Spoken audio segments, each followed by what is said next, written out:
Olá, amados, a paz do Senhor Jesus a todos os seminaristas. Vamos para mais um vídeo aula do nosso seminário teológico do IBBC, turma apostila 1 e a matéria Teologia de Deus. Paramos na página 311 e retomamos na 312 as três pessoas da Trindade consideradas separadamente.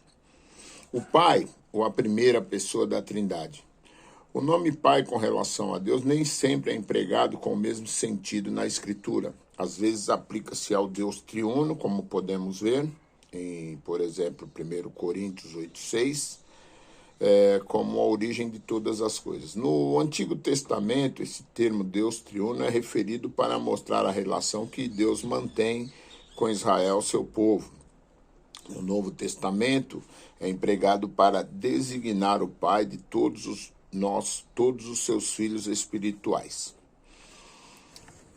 O Pai é reconhecido como Deus. No Novo Testamento, o Pai é reconhecido como Deus em um número tão grande de passagens que não precisamos nos deter acrescentando extensas provas, pois estão bem nítidas e comprova tal afirmativa em passagens tal como trabalhar não pela comida que perece, mas pela que subsiste para a vida eterna, a qual o Filho do Homem vos dará, porque Deus o Pai o confirmou com o seu selo. João 6,27. A propriedade exclusiva do Pai. A propriedade distintiva do Pai. A propriedade pessoal do Pai, falando em termos negativos, consiste que ele não é gerado, e em termos positivos, consiste na geração do Filho e na inspiração do Espírito Santo. É verdade que a inspiração é obra do Filho também, mas essa obra não se combina com a geração. Estritamente falando, a única obra exclusivamente peculiar ao Pai é a da geração ativa. As obras opera ad extra são atribuídas a ele.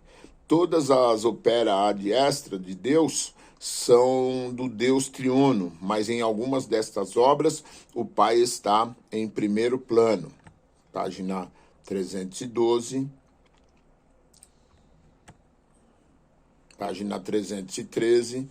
Primeiro, planejando a obra da criação.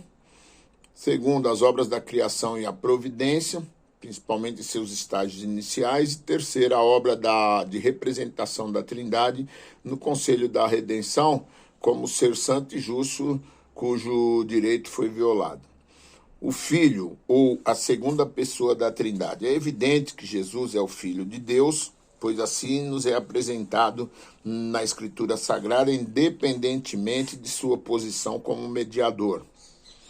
É chamado Filho de Deus, unigênito de Deus ou Deus, e ainda se referindo ao Pai, simplesmente Pai ou meu Pai, embora tenha ensinado seus discípulos a dirigir-se a Deus como nosso Pai. Conforme Mateus 11:27, podemos ver que Jesus, como Filho de Deus, atribui a ele mesmo um exclusivo conhecimento de Deus e que Deus não é conhecido a fundo por mais ninguém. A geração eterna do Filho. Várias particularidades merecem ênfase em conexão com a geração do Filho. 1. É um ato necessário.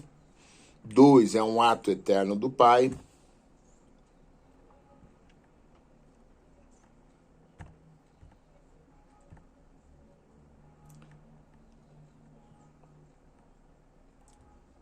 E 2 é um ato eterno do Pai. Vamos lá, então.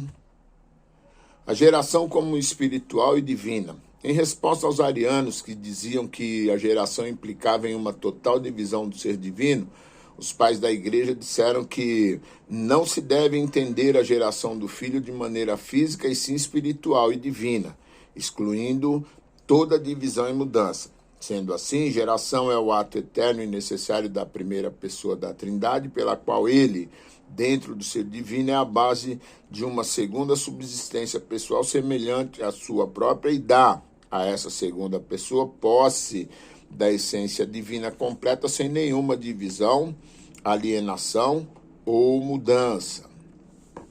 Jesus é reconhecido como Deus. No Evangelho de João 1:1, no texto grego, não há artigo, o que significa que a tradução correta não é um verbo, mas o verbo. O predicativo indica progresso no pensamento, pois o Logos não só estava com Deus, como também o Logos era Deus. O Logos distingue-se de Deus, contudo, ele era o próprio Deus quanto à sua natureza e todas as suas perfeições divinas. Ele possui os atributos de Deus.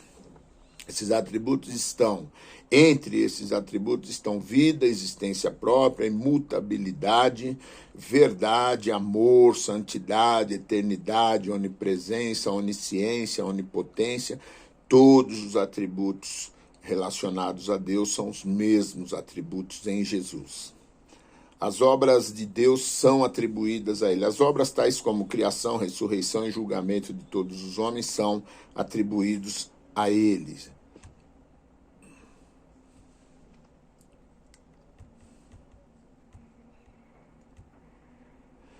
Página 315, o Espírito Santo como terceira pessoa da Trindade.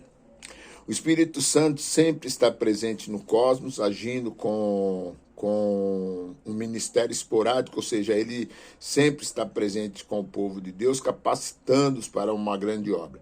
No Antigo Testamento, o Espírito Santo é apresentado da seguinte forma: preservador da vida na terra vazia, o que conhece o homem pecador, capacita o homem com dons especiais, habilita o homem para tarefas especiais. Moisés tinha um espírito de liderança, e quando Deus disse que iria tirar o espírito dele, significa que Deus iria compartilhar o espírito de liderança que havia nele, Espírito Santo Deus, com os outros homens que também foram levantados por Deus dentre o povo. Em Êxodos 31:3, vemos Deus capacitando Belazé e posteriormente a Oliabe para que fizessem uma grande obra para o reino de Deus, para que me façam tudo o que tenho ordenado. São atribuídas ao Espírito de Deus as seguintes atividades: controla a boca do profeta, controla a vida do homem, dá sabedoria ao homem de Deus, trabalha na vida do valente. O Espírito Santo é reconhecido como Deus e fala-se dele como Deus, em passagens como 1 Coríntios 3,16 e Atos 5, 3 e 4. Faz-se referência ao Espírito Santo de Deus como sendo o próprio Deus. Ele faz as obras de Deus, tais como criação, regeneração e ressurreição. Na obra da criação, Gênesis 1:2, o Espírito de Deus pairava sobre a face das águas, mostrando assim o seu poder para criar e manter sua criação.